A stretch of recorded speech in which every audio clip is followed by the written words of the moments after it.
presentation, so we'll get started. As we get close, if it gets to be kind of about 8 minutes or so, I'll probably tell you kind of one more minute to wrap up, so that we can end, and I'll just kind of step up and try to help with the switching of things. I received almost everybody's, and so if I don't have yours, then oh, great. A few people have asked for turning in the report on on the weekend or something, do everything else that's going on. And so if you have it, I'll take it. We'll take it at the end of today. So first, we have Annie talking about R.A. Fisher. Yeah, so I did this. So actually, I'll just start saying, I kind of felt like I was in a unique situation this semester just because I'm in 2 STAT courses, but then also in 2 ed classes. So I guess I'll start by talking about that. So I'm in a literacy and curriculum course for my secondary education, and within that we were tasked to build an interdisciplinary unit that's due tomorrow, and it's kind of taken place over the whole semester. So kind of in like the theme of statistics for the semester, I decided to have a statistical focus within that unit. So the unit's essential question was, how do credible studies and the statistics derived from them help us make ethical decisions? So that's kind of what I've based my unit on. And so I did a quick note of that. I'm also, like, a large focus is student engagement. And so I've learned a lot about the windows and mirrors kind of notion within education, where like students are provided different contexts to both see themselves reflected through a mirror and also see different perspectives through windows. And so one of the things that my ed professors have talked a lot about is providing, in a math course especially, providing students with kind of that overall like background knowledge of who the people are that we're learning about, and it's not just the numbers, and kind of bringing it to real life. So that's kind of the context of my project. So to go back, I should start here. So I talked about Sir R.A. Fisher, who was born on February 17th in 1890 in London, England. He was one of 7 children, 4 boys and 3 girls. And his dad was a co-partner at Robertson and Fisher, which was an auction firm. And he was a successful artistic auctioneer and seller. And his mother, Katie Heath, was a stay-at-home mom, which was pretty likely. So this is kind of cool. I found this was the house that he grew up in, and that's the modern day view. So you can see that he came from a lot of wealth, and I know that his dad did very well in the beginning stages of his career. And his mother was the daughter of a lawyer, I'm pretty sure. So they had no financial struggles at the beginning, but that quickly changed. And so in 1904, Roland's mother died of acute I don't know how you pronounce this, peritonitis, yeah. When he was 14 years old, and left his father's like extremely overwhelmed with 7 children. And the following year, his father's business went bankrupt and drastically changed the family situation. So they moved from Hampstead, which was one of the richest communities in London, to Streatham, which was one of the poorest communities. And then in addition to all of that, he struggled with a personal disability of like extreme short-sightedness. And so his vision was severely challenged within school. So at just 14 years of age, had all of these struggles. And his life was kind of turned upside down. So he went to school at Harrow School in Harrow, London, and his troubled eyesight led him to love mathematics, as he was able to mentally work through problems in his head as opposed to writing things down on paper. So kind of through an educational context, that was interesting for me, just to think about why someone might be like, why mathematics might come easily to someone in this case.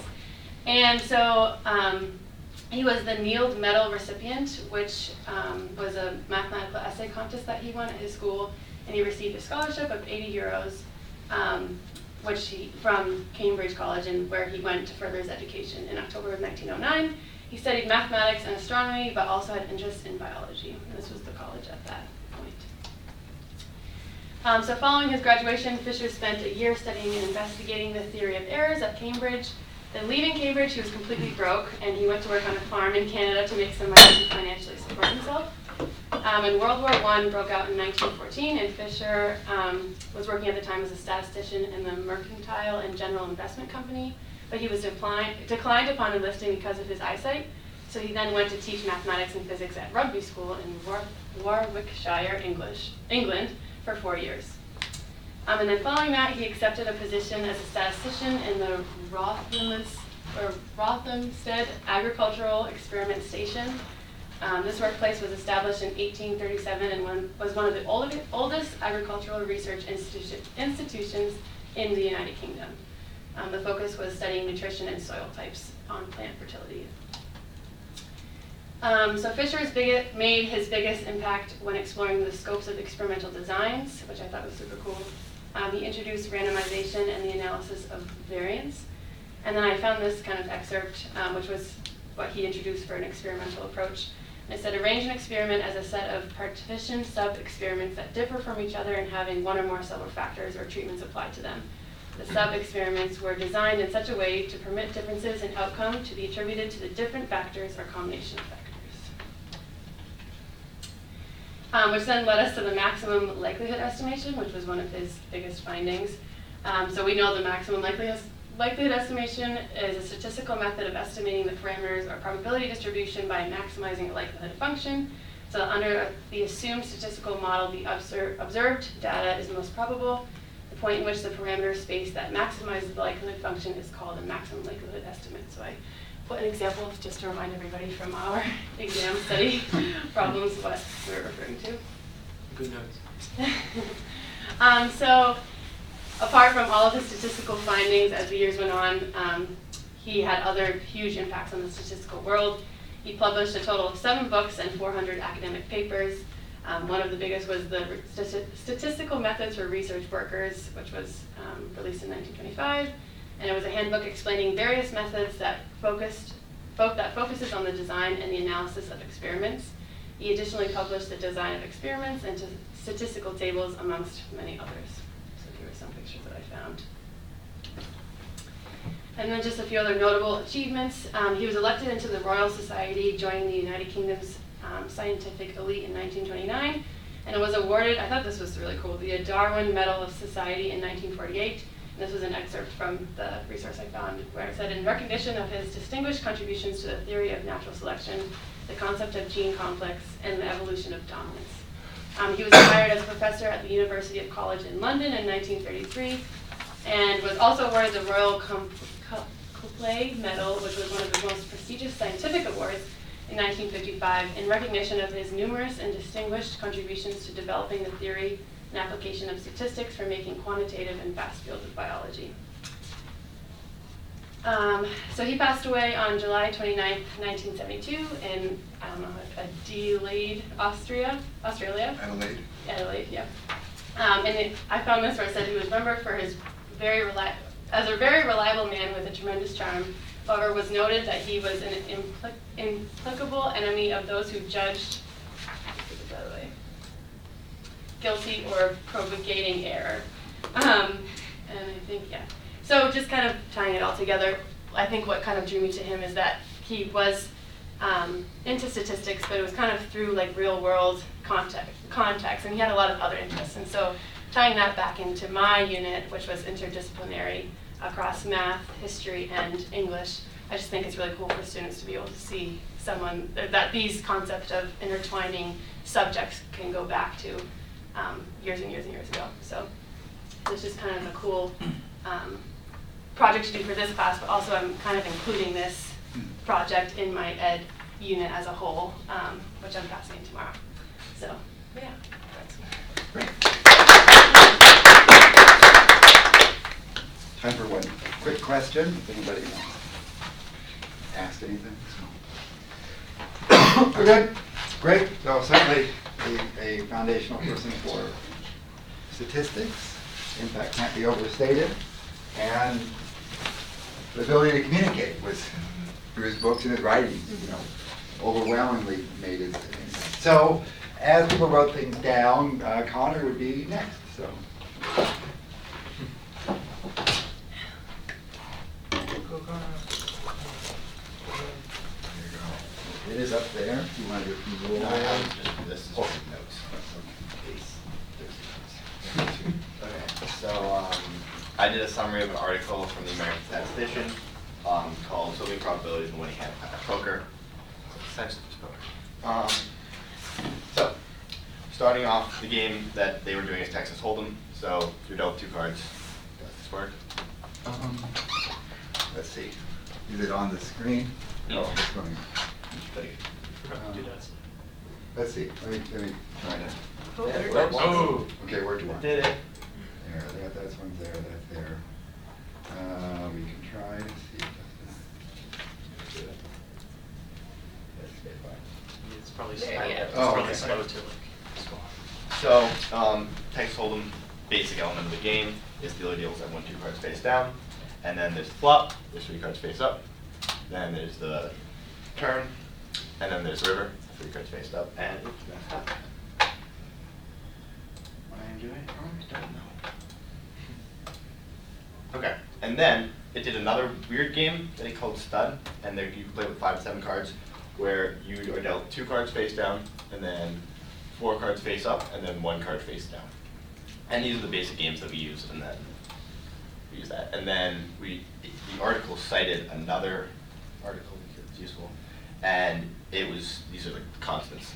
So it was the game had 1 deck of 54 cards. Both players received the same amount of cards, and the players had to make their best 5-card hand. And this chart gives the probabilities of each poker hand being chosen. And then there's the probability of the game 7-card stud, which is receiving. Yeah, so basically, each of these has a probability, and you have to figure out how many times, if you play this game 1,000 times, how many times will you get each of these hands? And then if you do that math equation, you get each one, and you can do that for every single one of them, and you get a lot of numbers. And then probability of Texas Hold'em is actually the exact same thing. Surprisingly, even though there's a community pile for each person to get the exact same hand, to get a specific hand, it's the same chance as actually the community pile is not.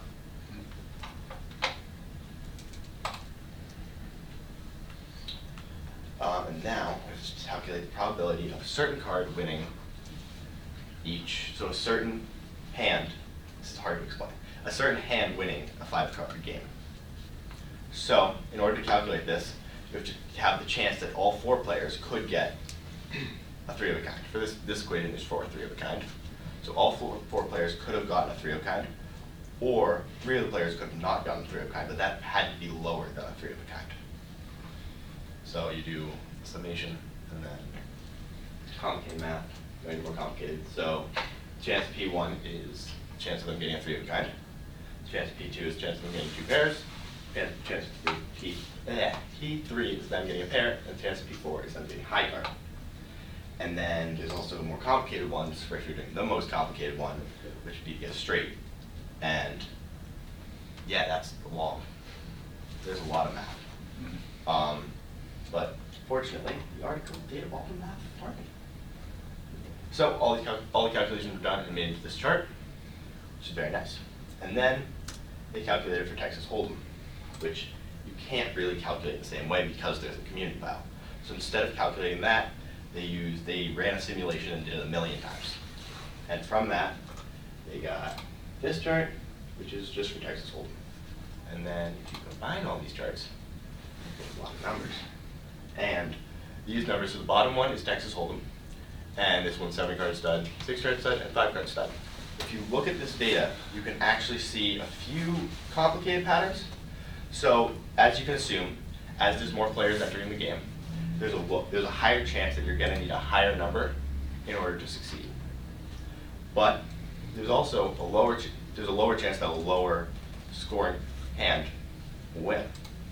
But then in the middle, they actually alter, and it depends on how many players you have, if a middle hand will win. So then you can plot all these numbers, and these are just lines. So they're going to be plotted into lines, and they plot to this. So for 5-card stud, you can see where each one adjusts, and then you can see where if you have 3 players, it's going to be more likely to win with a one pair. I couldn't get color because this card was annoying. And then there's one for 6 card stud, which is similar.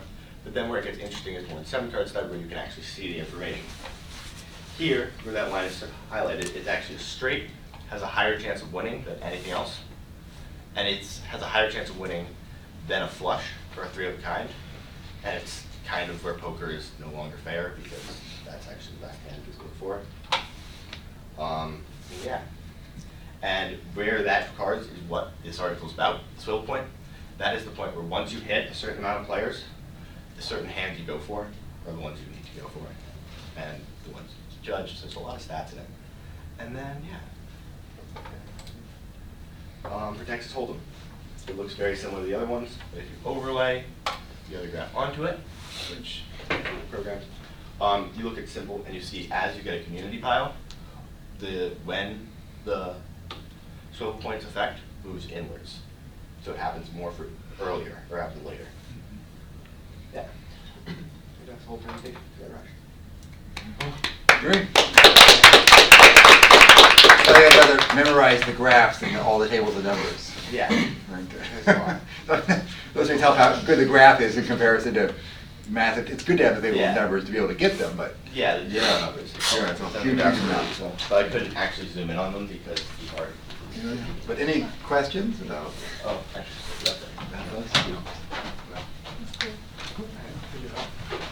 Cool, but yeah, no, I mean, computers with something that complex, it's, programming that, maybe save that for a CS class sometime. We need about a project to program doing all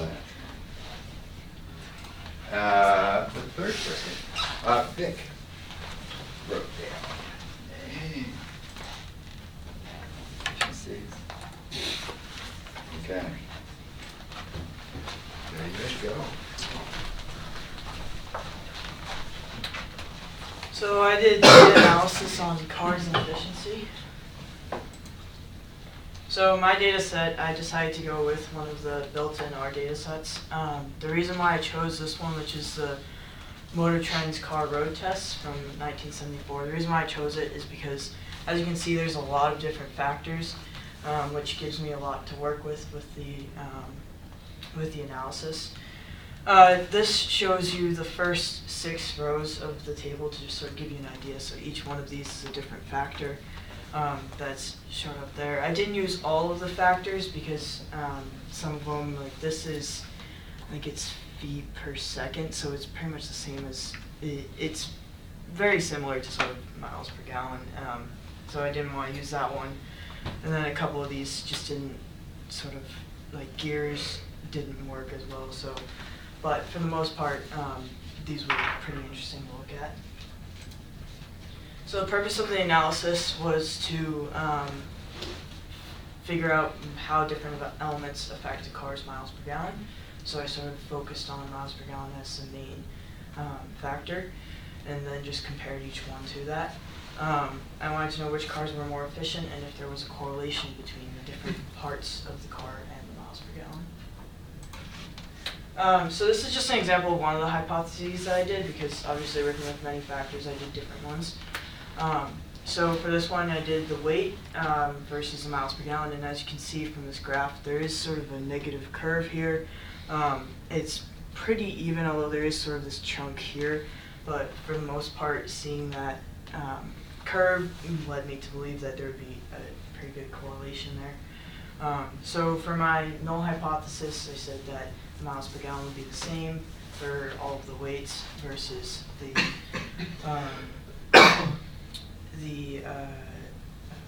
alternative hypothesis, which was that the heavier cars would have a lower miles per gallon versus the lighter cars, so lighter cars being more efficient. Testing, I did t-tests and chi-square tests. I have more in the paper, obviously, with the barcode and whatnot, but what I generally found was that my p-values were below the 0.05, leading me to believe that there was a high correlation between most of the factors and the weight in the miles per gallon. For the weight, you can see just before I even calculated the t-test or the chi-square, just looking at the average heavier car miles per gallon versus the average lighter car, there's almost a 10 miles per gallon difference, so it's pretty clear before you even start the test that there's probably going to be a correlation there.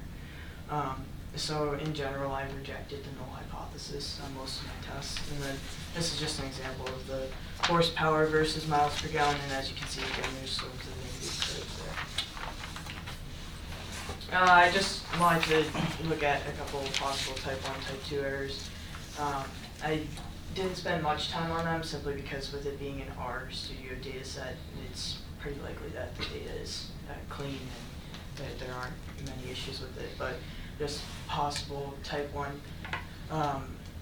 error would just be that the car's miles per gallon was entered as being at the mean when really it's higher or lower, and then the opposite for type 2. So my reasoning, basically my conclusions were that, like I said on the earlier slide, most of my null hypotheses were rejected, and that there was a big correlation between different parts of the car and the miles per gallon. For example, with weight, heavier cars have a lower miles per gallon versus lighter cars. One example or one reason behind that is the fact that the heavier car creates more inertia. It has more friction force because of the increased weight force, and so therefore it's harder for the car to start and moving and harder for the car to stop moving. And as a result, it needs more fuel in both cases. And then higher horsepower is sort of similar, where if you're going to go from 0 to 60 very quickly on a very high horsepower engine, it needs a lot more fuel. And then automatic cars, I thought this was interesting, have lower miles per gallon on average compared to manual. And the reason why I can sort of see it is, I've changed this after I sent it to you. Okay. I had written the wrong point there.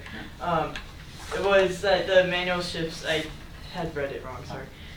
The manual shifts, they require less fuel because you are doing the shift yourself versus requiring a machine to do it, and so therefore it requires more. Sorry about that, ignore that point. And then there's a V engine versus a straight engine. So a V engine is in a V form where the cylinders are pointed sort of at an angle versus a straight engine has the cylinders pointed straight up. I thought this was interesting because V engines actually have a lower miles per gallon versus straight engines, but V engines are the more common engine in today's society. It's actually much more common than a straight engine. And the reason why it uses more gas is because it has more power to it than a straight engine. But the reason why we may have more V engines today versus, in the study is that technicians are more focused on fuel efficiency nowadays, and so with the study being conducted in 1974, these results may be a little different, and so that's one of the negatives to the study being so old is that engines have changed, cars have changed, and so the efficiency is a little different. Yeah. Great. Any questions? Yeah. What was the cutoff between heavy and light cars? Like, how did you determine? So I did the mean weight, and then I just did cars above that and cars below that, and it was an even split. Good. Yeah. I mean, if it was really different, I mean, that becomes a big kind of judgment call. Is it the split at the mean, split at the median? Split at the median, you get half and half. If it had been skewed, it didn't look really skewed. No, it wasn't skewed. Then you get a lot in one group below the mean, and another. So But it was a very even split. So. Great. Thank you. Opposed, if you have a present, you have Google Drive. on Google Drive. Okay, you want to get it up? You can sign into your Google Drive. Go ahead and find it there.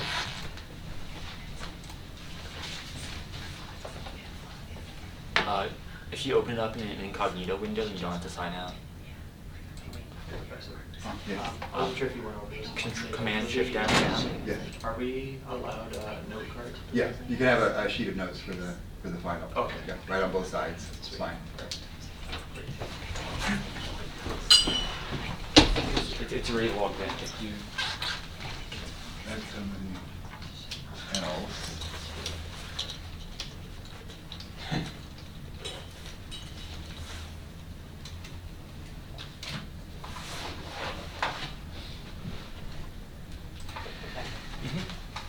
Great.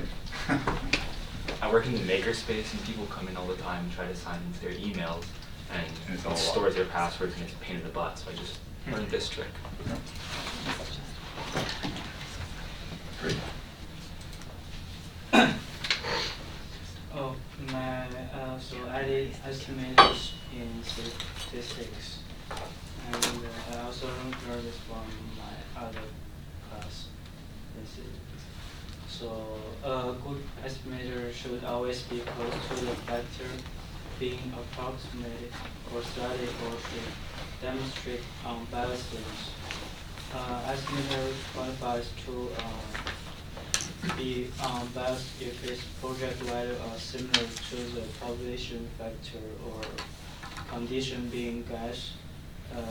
For instance, if theta is an impartial projection of theta, then mathematicians must return the function of expression E theta equals to theta.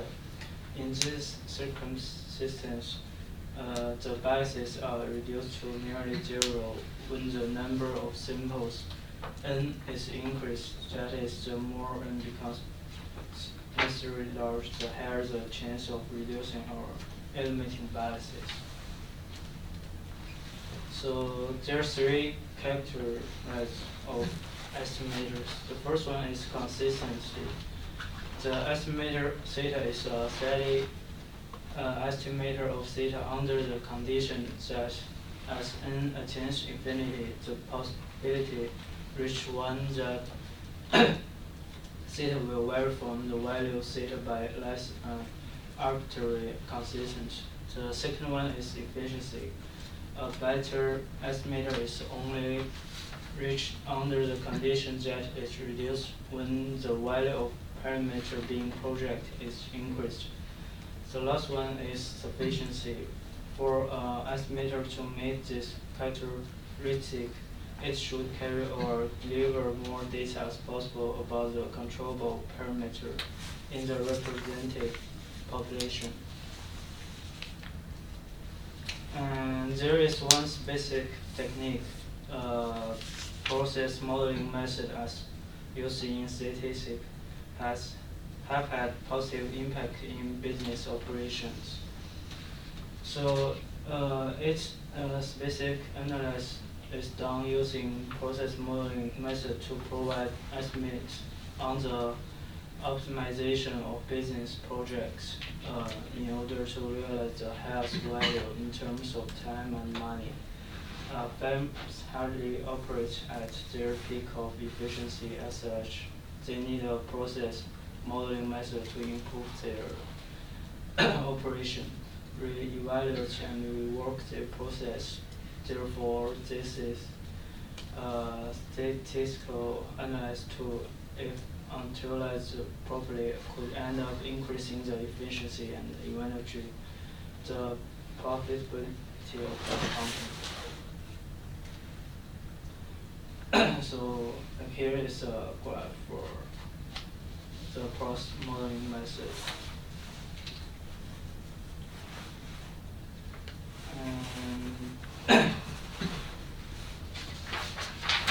The first one is right here is workflow charts.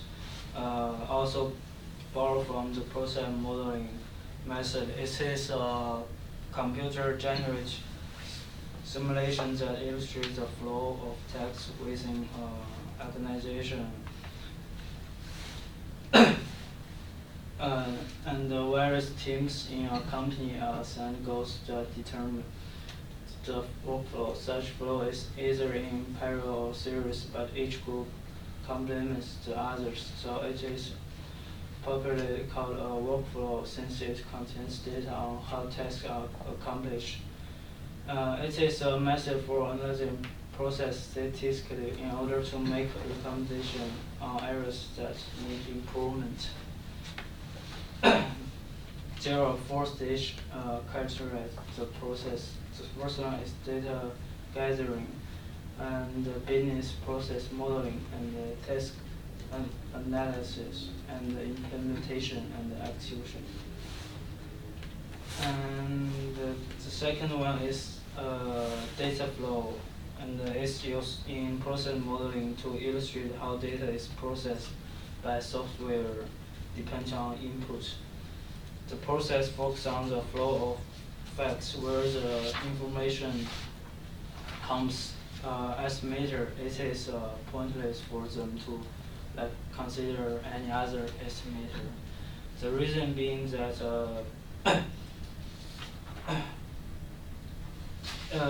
and it's also analyzed statistically and stored for use by the business.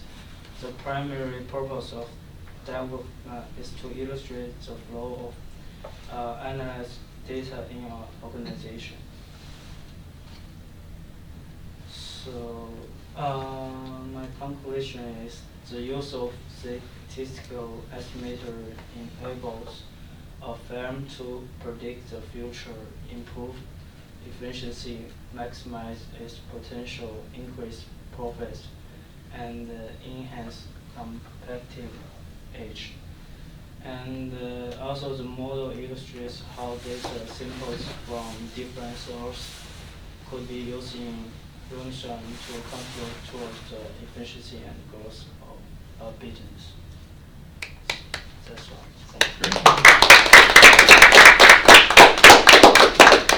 Any questions? Do you have a specific example where you're thinking about collecting data, that a firm could use the data to try and improve its process? Or? Maybe you can find markets, so try to find out so why they sell more or sell less. So if they tracked things and did experiments maybe with marketing or different areas, they could. Yeah. Good, thank you. Jordan, isn't it? There's two of the named talks at the joint statistical meetings. One is the R.A. Fisher talk, and the other is a Deming talk. So, UW folks, thank you. Edward Deming did a lot of things with quality improvement and the statistical process modeling. And so it has a deep statistical connection. All right. So my project was, I looked at an article titled "Should Wayne Rooney Play in the Euro 2016," which is the European Soccer League Championship. Okay. It's from significance.com and is written by Professor Ian McHale of the University of Salford in the United Kingdom. So what it talked about, it talked about the European, it was wondering if the 2016 European national team should start striker Wayne Rooney, or if they should go with someone who's younger. At the time, Dele Alli was a 20-year-old playing for Tottenham. He was attacking midfielder who was on the rise for the Premier League. And it looked at simple statistics of the regular season of the Premier League before June 1st, 2016, when the article was published. So one of the stats that I looked at, it compared minutes played and goal differential while on the field and while off the field. So Rooney played 1,978 minutes during that season, and while on the field he had a .36 goal differential while on the field, and then .07 while off the field, while Ali played considerably more minutes, and he had a higher goal differential of 1.1 while on the field and 2.21 while off. So his team scored, on average, 1 goal more when he was playing. They also looked at passing statistics. Rooney completed 80.6% of his passes compared to Ali's 74.8%. And they also looked at the types of passes, so you can pass forward, you can pass back, to the side, and everything. So he passed into the final third of the field, which is more of the goalkeeper's box area, 42.7% of the time, completing 68% of those passes. Where Ali passed into the final third 46.7% of the time, completing 66.9%. And then Rooney passed considerably less percentage-wise forward, but had a higher completion percentage for those passes compared to Ali. So this is just a chart that they gave. They didn't really get like much statistics, but this chart right here, this is Ali. This is like his like general area that he roamed. So he was, as you can see, like all over the place. So that can kind of explain where like why his passes would go more forward than they would be if you were like you looked at Rooney's where he was just mainly centralized right around here. So he went backwards most of the time, if anything. And then this is their pass destination. So you can see that Ali passed more like spread out from the central part to the left part of the field, where Rooney was more, when he passed, he was designated into like 4 little sections, which is all of these. So if you looking at where he pretty much played and where he pretty much started his passes, you can see that he pretty much either passed to the side and crossed it across field, or he passed back to the midfielder. So another stat that they observed is their expected versus observed performance rating. So this is for Wayne Rooney. Because he's been like in the Premier League, he's been a top-notch player for many years now. He has a high expected rating, roughly at 80% throughout the whole Premier League season. But as you can see, like his was more like sporadic. He had very rarely was he ever at or above that high 70-80% that they expect him to be at. For the most part, he was low, on a decline. Or if you look at Ali, who was at the time 20 years old, he was on the low side, low to mid 60s. But as he started improving, he started performing better than or above expectations. His expected performance rating went up. So the stats that the article gave were pretty simple statistics, and the author's conclusion was more, in my opinion, like an opinion based. So I wanted to do a study for myself to see if there's actually like any difference that could like correlate to why he would choose Ali over Rooney. So one of them I did was a hypothesis test and a confidence interval test for the passing completion percentage. So I wanted to see if Rooney truly did complete more of his passes than Ali. So my null hypothesis was P1 minus P2 equals 0, and then alternative was P1 minus P2 does not equal 0. And then I used stat key, I put all the data in there. And I got such a low p-value, which was below the significance level of 0.05, which made me conclude that I'd reject the null and conclude that there is a difference in passing rating. In this case, I would assume that Rooney was the better passer. Then I also did confidence interval and hypothesis test with goal differential. So if you look to see that P1 is 0.101 for Rooney's goal percentage compared to his the amount of goals he scored compared to his shots taken, and then 0.135 was for Ali. Same null and alternative hypothesis, P1 minus P2. And in this case, the p-values were so high compared to the significance level that you can't reject the null hypothesis. So you conclude that there is no difference theoretically between the two scoring efficiencies. So conclusion, you could go either way with who to start. Depends on like how you want to look at it. Ali did have the better stats and the better player rating, but the hypothesis test shows that the passing completion could be favored in Rooney. And if you're going just based off of goal difference, if you want to go based off of percentage, there's really no significant difference that could justify starting one person over the other. And then source of that.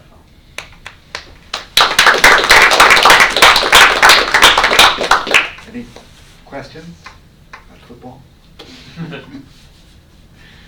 So it's amazing how there's a huge number of, this is a very focused question. I mean, I kind of like that it's a focused question, because there's often many players in different teams and everything's mushed together. Yeah. There's so many factors, but this is these two players on the same team. It's Yeah. kind of a, Yeah, no, the article went into like saying that there's so much, like they said that it's simple statistics, there's so much that could affect it based off like team play and all that.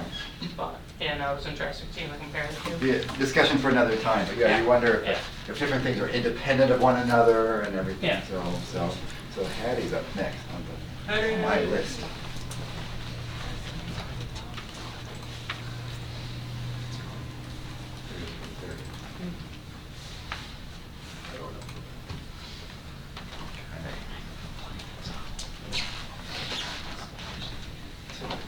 I looked at a data set that explored forced expiratory volume and smoking status of children in East Boston. So forced expiratory volume is a measure of lung capacity. So people would like fill their lungs up with air and then like exhale, and it's measured in liters per second. So some other variables in the data set are age, height, sex, and smoking status. There were 654 total observations, and broken down by smokers and non-smokers. There were significantly more non-smokers than smokers, so that is a factor that could impact the analysis. And another observation is that there were more female smokers than male smokers in the data set. So I started out by just making some histograms and looking at summary statistics, just to get a sense of the data set. It wasn't too big, only 6 variables and 600 observations, so in the grand scheme of things, it's not that big. And so ages, the children were typically around the age 10, and they ranged from about like 2 to 19. Their heights were a little over 60 inches, looks slightly skewed, but not too bad. And then the lung capacity it looks a little skewed to the right, and it looks like it's centered around like 2.5, maybe a little less than 2.5. So I looked at these variables also broken down by sex. The forced expiratory volume looks like the means are very similar, but the males seem to have a wider range of lung capacity, especially the interquartile range. And with heights, the males also have a larger range, and there looks to be some very short females in the data set, some outlying females.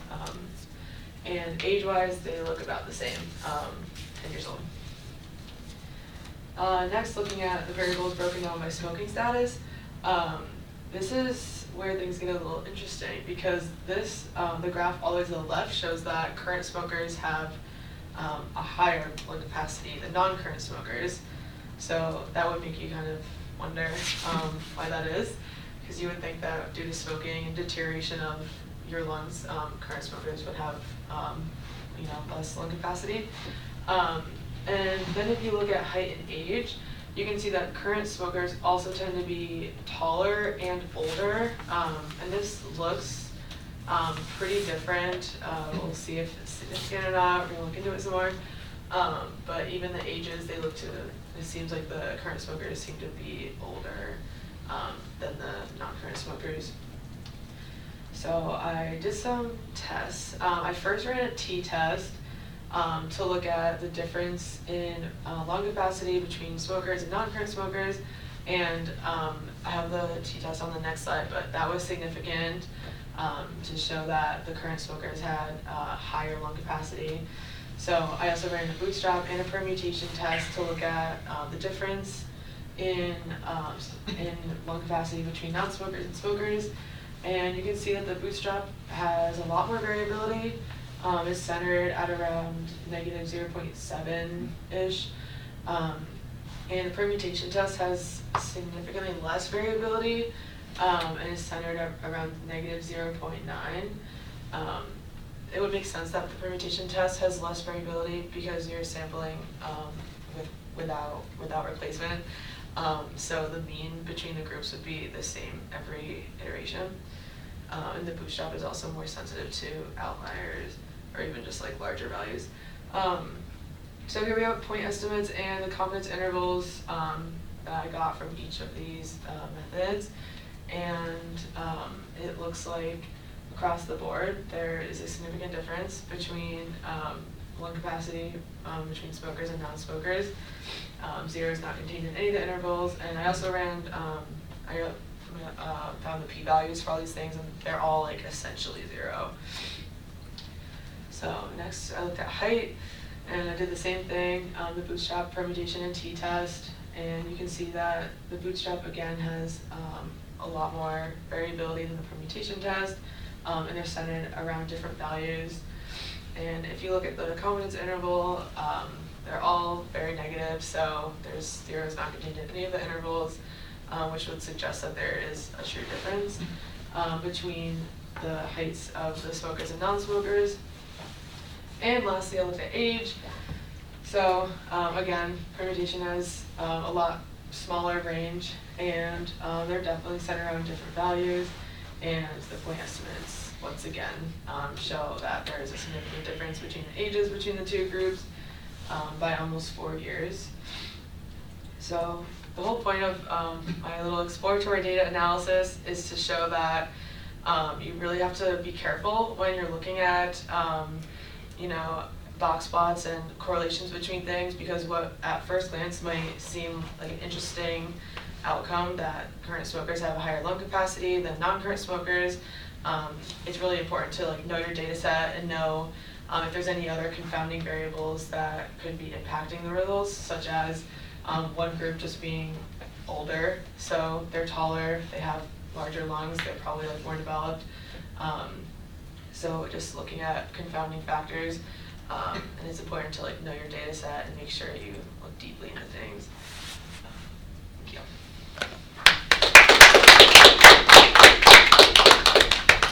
Great. So any questions? I'm not sure why the permutation test would do different results. Because I think the T and the bootstrap seemed quite similar. Like to the Similar. first decimal place Yeah, right, most right. of the time. And so I don't know, I mean, you might want to just double check the, Okay. I wouldn't think it would be that different. It will, because it's based on simulation and a slightly different method, produce something different, but I'm not sure why it would be so Okay. different. I think it would be consistent with those, but, slightly changed. So if you wanted to look at the impact of smoking status on FEV, beyond the methods of this course, Like regression or something. like regression, yeah. So you could put age in there and Yeah. height and adjust for those things and then maybe see. Yeah, I was thinking of doing that actually, but I decided to stick to these methods. Yeah, so the CAR question of predicting things based on multivariate things, and this predicting something based on many different predictive variables, multiple regression. I'm teaching Statistics 351 in the fall, so if anybody wants to do more, that'll be for next year. So, okay. Yin Yu. Yes. Up next.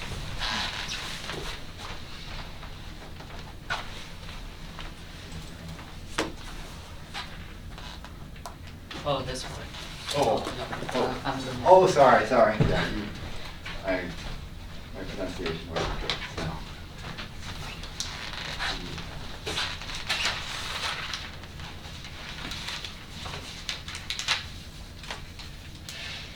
So I did some search on John Wilder Tukey. He is an American statistician, also mathematicians. He had a lot of titles, and he died in 2000 in New Jersey.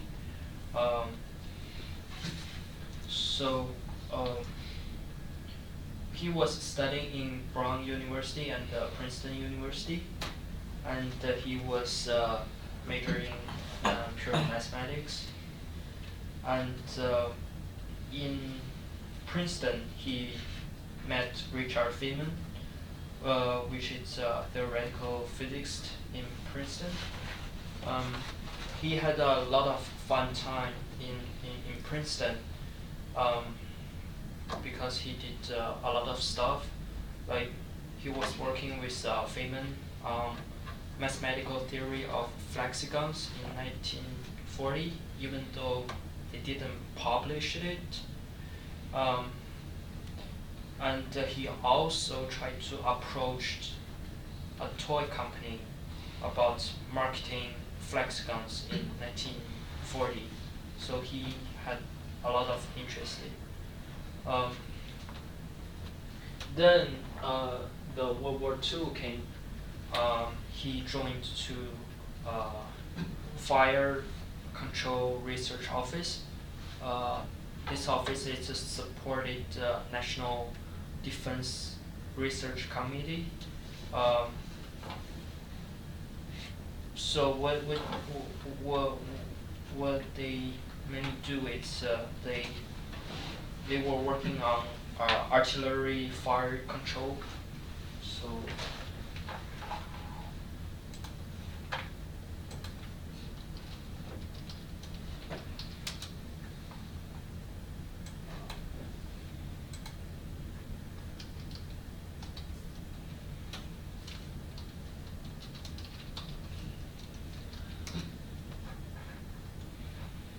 So this is the picture of the artillery rocket, and they focused on ballistic behavior of rocket powder, and he also worked on some other weapon, machine gun fire,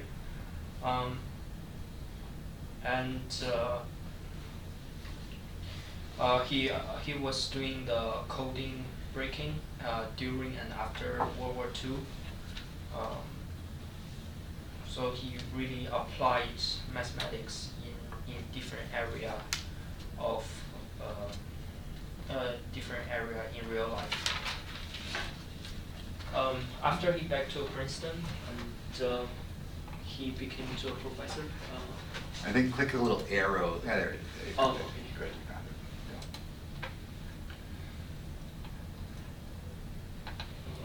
Bottom, next to the over one. That one. So he did a lot of research papers in statistic, like analyzing the life of applied math and statisticians and mathematical consultants, computational mathematics. It's a paper he published in 1955.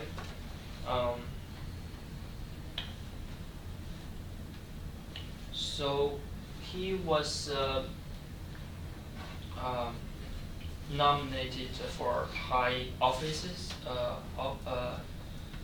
in a lot of societies. He was vice president of the American Statistical Association for the period 1955 to 1957, and he set up the Statistical Techniques Research Group, and he also set it up like the Institute for Defense Analysis. He also was a supervisor in military system analysis at the Princeton First Research Center.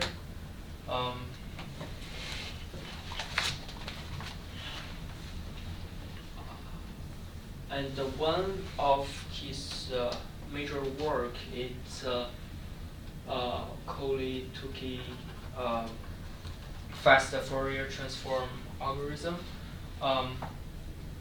There are two ways to compute discrete Fourier transform. One way is compute the sum of the k equals 0 to n minus 1 for each respective values of j.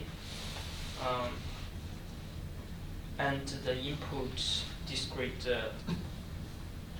the input will be discrete samples and the output will be discrete time Fourier transform, which is a continuous form. The second way it's the algorithm. So I have the coding over here. Basically what you do is like you input an array of complex values which has the size of 2 to the m for m greater or equal than 0. Then you get the output an array of complex values which is the discrete Fourier transform. Yeah, and the one of the difference between those two ways it's the time. Time will be. I don't know if there's much. There's a pen way over there if you want a pen. Make a log in.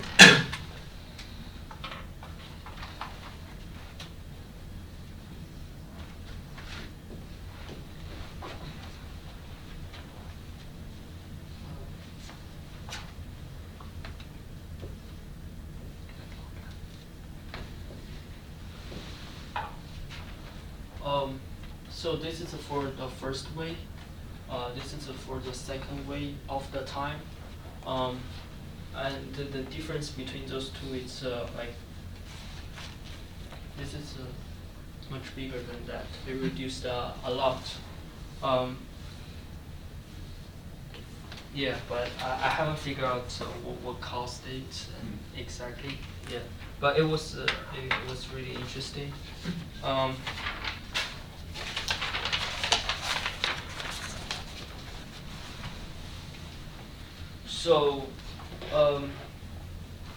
So this algorithm can apply in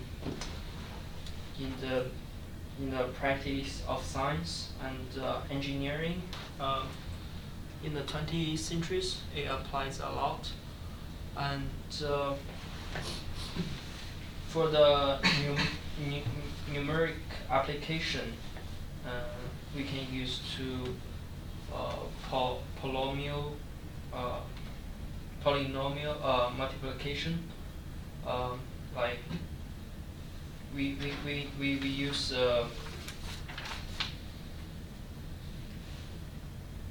one array of the Fourier transform, and second area of Fourier transform, we can get the third area of first transform, and if we inverse that, we can get the array code. So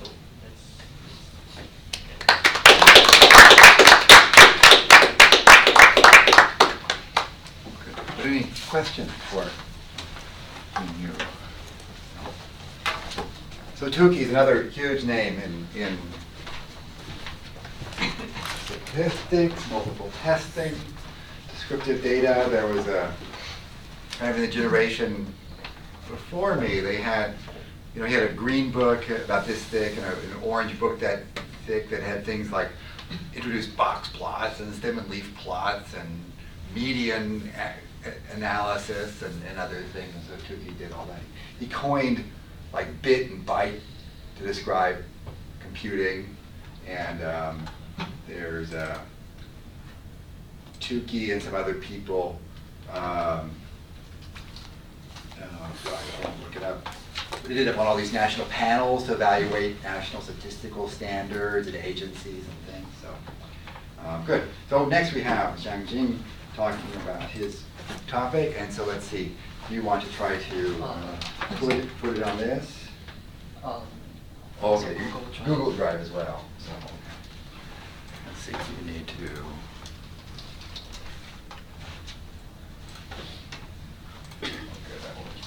Different browser.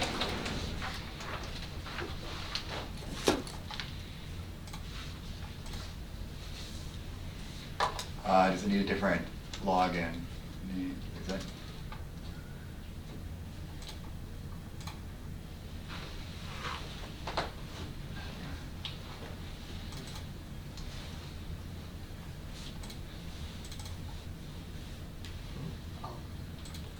So there it is. Oh. I think it might be because it's open on your other computer. Sometimes. Either that, or you might just be able to log in to your other. Let's see if that goes.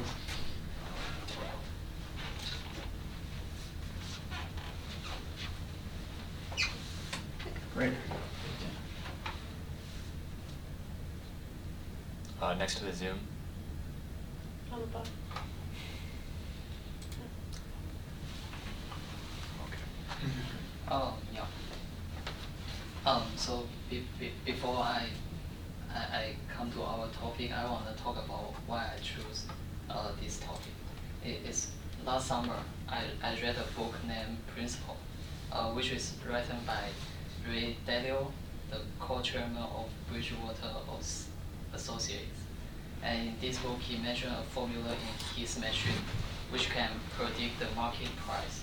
After typing some factors like the weather, the raw material price, other food price, and the machine can predict a price for a specific products. And so, for me, I'm also curious about the relation between different variables. I wonder if we can develop a formula between variables by creating a multiple linear regression equation in our language. So we may also develop a formula to predict something. And after some try, I use data set related to the 50 states of the United States and the sources from the US Department of Commerce and 1977 county and city data book. Yeah, the data is shown like this. And at first step, in this variable, I choose murder, population, illiteracy, income, flows as a reference object and check their correlation. So as we see, there is a positive correlation between murder and population.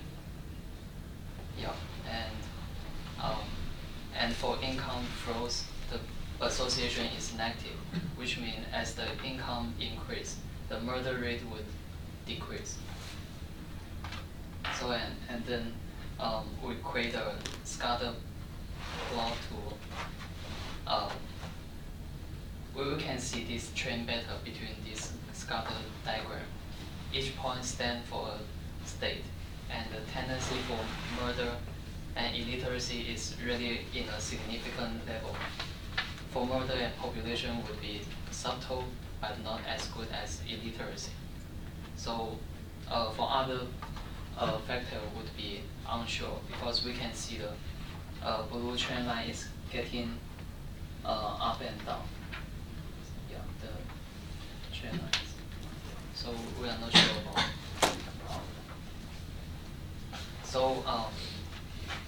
We may formulate a multiple linear regression equation to get a significant level machine gave us.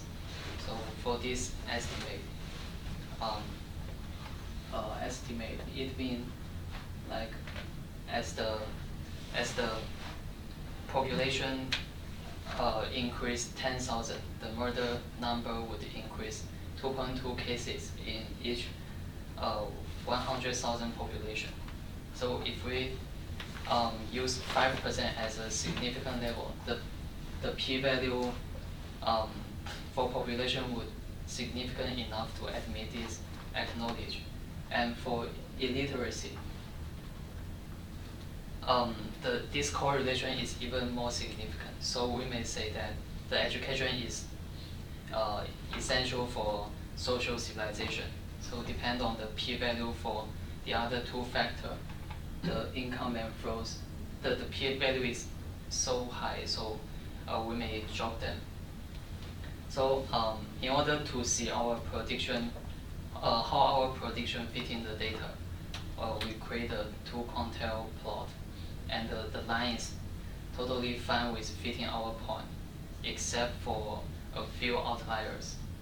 And seems like the Nevada state is farthest outlier, like which can indicate that our formula we made just now may have some problem. We check the real murder value for Nevada state is 11.5, but the value our machine predict is 3.87.